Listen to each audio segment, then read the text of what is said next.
ॐ नमः सिद्धेभ्यः।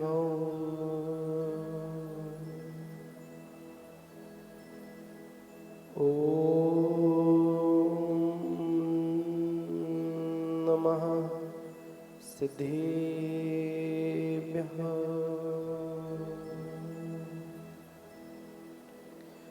ॐ नमः सिद्धेभ्यः।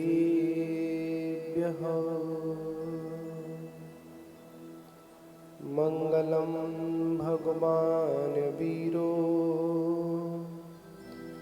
मंगलम गौतमो गणे मंगलम निकुंद कुंदाध्यो जैन धर्मोस्तु मंगलम सर्वमंगलमांगल्यं सर्वकल्याणकारिकं प्रधानां सर्वधर्माणां जैनं जयतु शासनं जैनं जयतु शासनम्। अनंत अनंत सिद्धि परमेष्टि भगवान की परम प्रथम तीर्थंकर आदिनाथ भगवान की जय हो। महावीर भगवान की जय हो। परम पूज्य तपस्वी सम्राट आचार्य गुरुदेव 108 सन्मत सागर जी गुरु महाराज की जय हो। परम पूज्य परंपराचार्य से 108 सौभाग्य सागर जी गुरु महाराज की जय हो। अहिंसा मही विश्व धर्म की जय हो। और एक बार पूरी शक्ति के साथ आप प्रदेशों को झंझोड़ते हुए जय घोष करेंगे। बोलिए परम पूज्य सुरत्न सागराचार्य जी महाराज की, समस्त मुनि संघ की। मान बाबू, षोडश कण भावना के अंतर्गत हम सभी लोग प्रतिदिन एक एक भावना का श्रवण करते हैं और जितना होता है अपनी भावना को भी हम भाते हैं। मानते हैं तीर्थंकर प्रकृति का बंध केवली और शुद्ध केवली के पादमूल में होता है।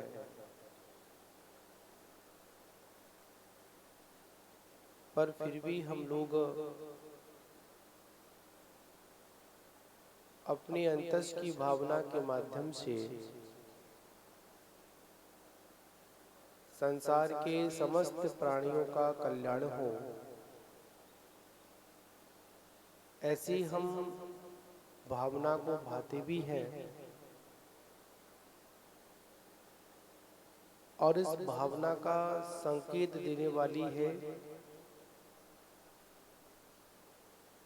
अगर हमको वास्तविकता में जीव का जीव से परिचय कराने वाली कोई अगर है, अगर उस वस्तु तत्व से अगर हमको परिचय कराने वाला अगर कोई है और अगर हमारी उस ज्ञान ज्योति को अगर प्रकट कराने वाला अगर कोई है तो मात्र वो एक जिनवाणी है। क्योंकि जिनवाणी की शरण ऐसी शरण है जो इसकी शरण में आता है या जो इसकी शरण में आया है या जो इसकी शरण में आएगा वह निश्चित शांति को प्राप्त होगा। क्योंकि संसार में सर्वत्र समाधान नहीं समस्याएं हैं। अगर आप किसी के सामने अपनी समस्या को रखने जाते हो, उससे पहले ही वो अपनी समस्या को अपने सामने रख देता है, तो आप अपनी समस्या को बोल ही नहीं पाते हो। यही सोच लेते हो मेरे दुख से बड़ा दुख इसका है, पर वास्तविकता में अगर हमारा समाधान कहीं पर है, समस्त समस्याओं का अगर निराकरण अगर कहीं मिलता है, तो वो एक मात्र जिनवाणी के चरणों में ही मिलता है। जिनवाणी के ही उस स्वाध्याय सभा से ही प्राप्त होता है। जितनी भी बुद्धि की प्राप्ति होती है, जितना भी हमको सम्यक दर्शन की प्राप्ति होती है, जितना भी हम चारित्र की ओर अग्रसर होते हैं, वह सब कराने वाली अगर कोई है तो एक वह मां जिनवाणी है। जिनवाणी मां सोते हुए को जगाने का काम करती है। और कहा भी है, मोहो महामद पियो अनाथ। कौन सी मदरा में हम लोग पीकर सो रहे हैं? मोहो महामद पियो अनाथ, भूल आपको भरमत बात। अगर इस मोह रूपी जहर को अगर कोई उतारने के लिए अगर कोई औषधि है, तो वो मात्र वो जिन वचन है, जिनवाणी है। चाहे यहाँ पर कितना भी मोही व्यक्ति बैठा हो, चाहे कितना भी विषयों में आसक्त वाला व्यक्ति यहाँ पर बैठा हो, और जहां पर जिनवाणी की बात प्रारंभ होती है, जिनवाणी सभा प्रारंभ होती है, जहां पर जिन वचनों का जब उच्चारण किया जाता है, चाहे तो वो मुनराज करें, चाहे को व्रती करे, चाहे वो विद्वान करे, हाँ, मन में एक ही बात समझ में आती है कि जो ये कह रहे हैं ये बिल्कुल सत्य कह रहे हैं। अभी आप लोगों से पूछा जाए, संसार में सुख है या दुख है, तो बताओ आप लोग क्या कहोगे? दुख है, सुख नहीं है। हमें क्या प्राप्त करना चाहिए, सुख या दुख? तो वहां पर एक ही बात समझ में आती है, हमको सुख ही प्राप्त करना चाहिए, दुख प्राप्त नहीं करना चाहिए।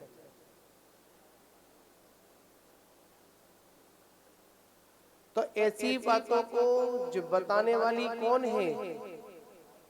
मात्र एक जिनवाणी है। कौन सी वाणी है? जिन वचन। क्योंकि जिन वचन में ये सब आया है, जिन वचन में इन सारी बातों को समझा है, जिनेंद्र भगवान ने सीधे बोला नहीं, पहले उसको अपने आचरण में उतारा, उसके बाद में लोगों को बोला। तीर्थंकर परमात्मा जन्म से ही कितने ज्ञान के धारी होते हैं?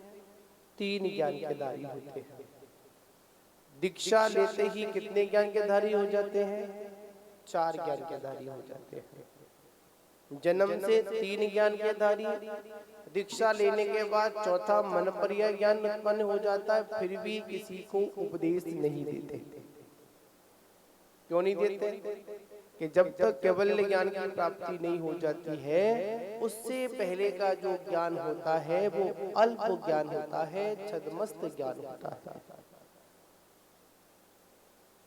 पर उन्होंने भी कभी ना कभी जिन वचन सुने होंगे, तभी तो उनको बोध हुआ। भगवान महावीर स्वामी को सिंह की पर्याय में बोध दिलाने के लिए, जिनवाणी सुनाने के लिए कितने मुनिराज आए? 2 चारण रद्दीधारी मुनिराज आए। उन्होंने क्या बोध कराया? गधों के बीच में कौन पड़ा हुआ है? शेर का बच्चा पड़ा हुआ है। किसके बीच में? गधों के बीच में। और जब गधों के बीच में जब शेर का बच्चा पड़ा होता है तो वो अपने सिरत्व को भूल जाता है, शेर के गुणों को भूल जाता है, वो गधों वाले ही काम करना प्रारंभ कर देता है। गधा का काम क्या होता है बताओ? बोझा ढोना। उसको ये नहीं पता कि ये मेरा मालिक कहाँ है, उसे ये नहीं पता है कितना वजन है, उसे तो ये मतलब है कि यहाँ से वहां और वहां से यहाँ बात क्या करना है, बोझा ही ढोना है।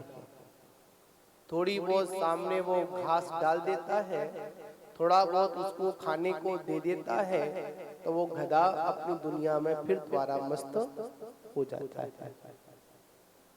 उसी प्रकार हम संसारी जीव, क्यों रागी कौन है?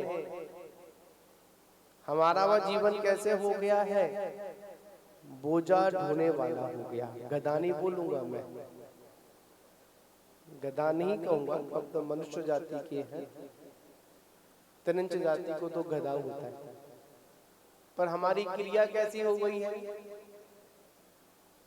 इधर से उधर, इधर से उधर, यहाँ का सामान यहाँ रखा, वहाँ का सामान यहाँ रखा, कभी इसको गोदी में उठाया, कभी इसको गोदी से निकाला, कभी इसको किया, कभी उसको किया। पूरा दिन कैसे ही निकल जाता है?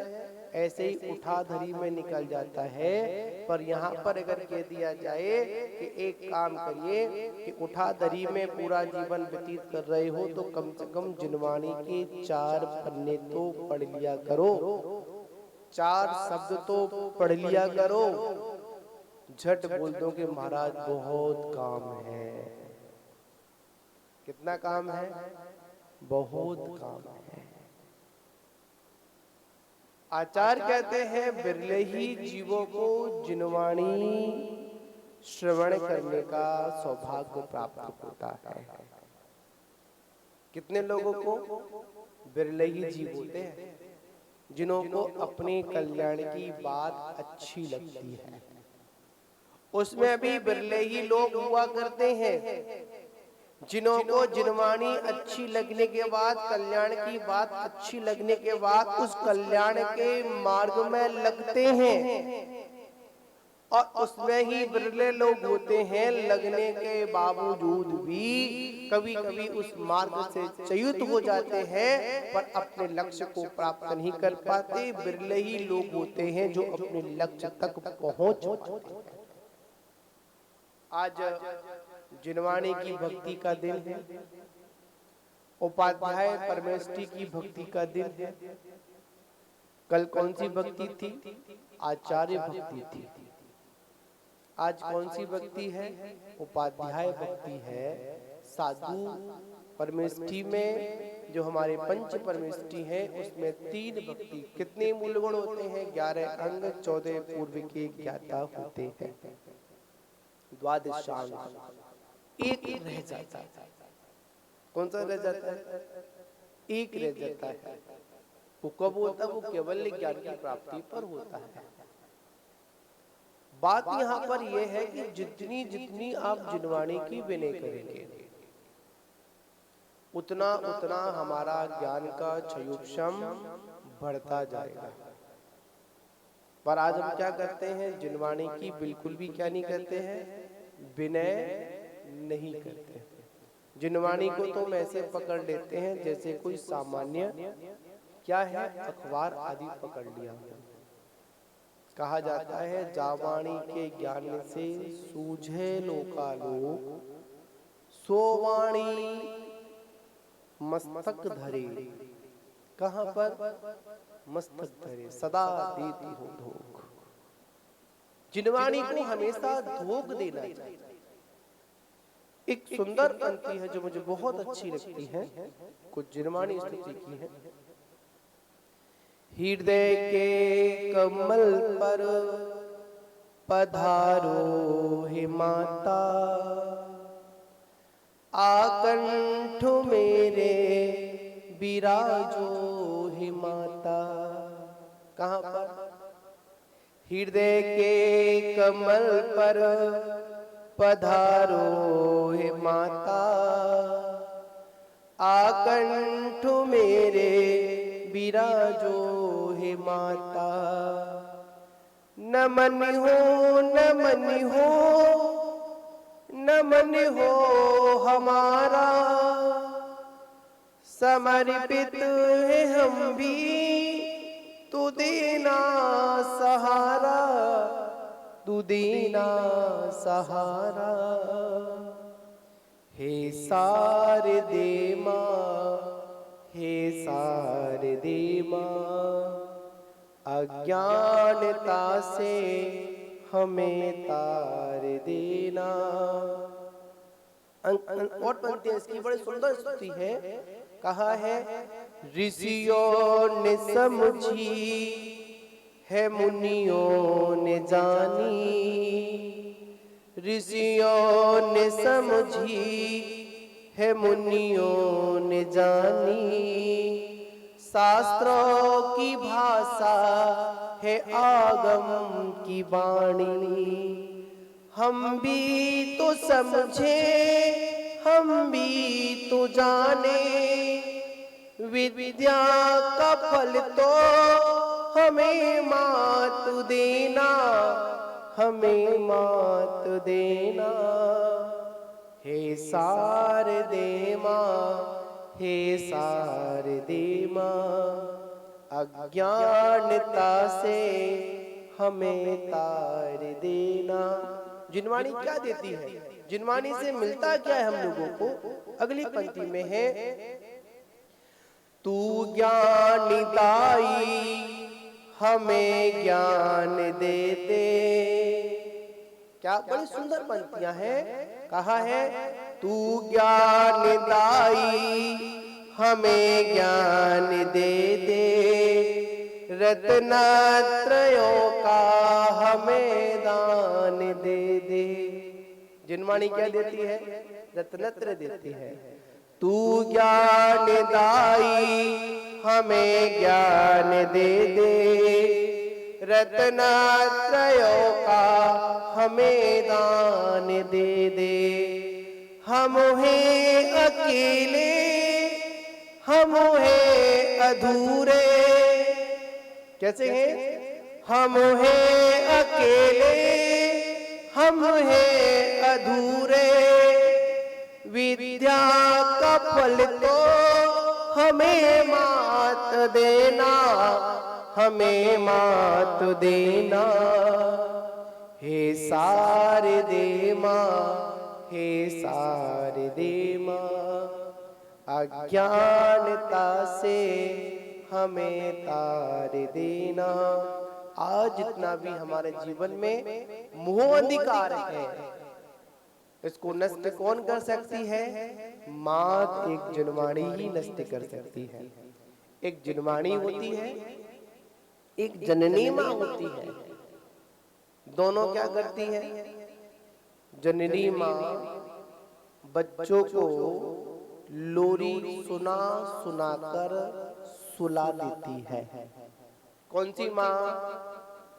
जो जननी माँ होती है वो अपने बच्चे को लोरी सुना सुनाकर सुला देती है, पर जिनवाणी माँ लोरियां सुना सुनाकर हमको जगा देती है। एक जगाने का काम करती है, एक सुलाने का काम करती है, एक संसार में ले जाने का काम करती है और एक संसार से तारने का काम करती है।